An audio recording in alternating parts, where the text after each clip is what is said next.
This is the last Kurdish Peshmerga checkpoint on the Erbil-Mosul road. The Kurdish authorities closed it and another route into Nineveh province for a few hours overnight, saying they had received messages from the Iraqi military that it was planning attacks in Kurdish-controlled areas. Pressure is mounting from Baghdad on the Kurdish Regional Government, or KRG, following the recent referendum on secession from Iraq. Many people say they feel punished and afraid. The Iraqi government is trying to fight the KRG economically, wanting to close its land borders. They have already closed the international airspace. They have cut the federal budget to the KRG. It's all coming from Abadi government. This is not right. Civilians should not be punished like this.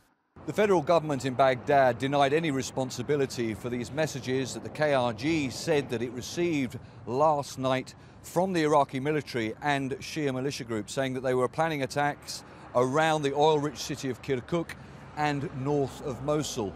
But the closure of this road last night as a result of those messages shows just how nervous the Kurdish regional government is getting. A federal court has issued arrest warrants for members of the Kurdish Regional Government Electoral Commission. Baghdad says it wants federal control over KRG banks and telephone networks. Both Turkey and Iran have held joint military operations with the Iraqi army close to the KRG international borders, and a spokesperson for the Turkish President Recep Tayyip Erdogan says Turkey will eventually take control of its KRG border in coordination with Baghdad and Tehran. The Kurdish regional government says Baghdad's action amounts to collective punishment. This is a clear proof that Baghdad is not ready for democracy or for dialogue. We, from our side, we reject violence. We reject confrontation. We are not for escalation. And we do not want to provoke Baghdad. But likewise, we expect Baghdad to respect the will of the people of Kurdistan. Iraqi Prime Minister Haider al-Abadi says military confrontation is not the solution. But he says there will be no dialogue with the KRG until the referendum results are made null and void.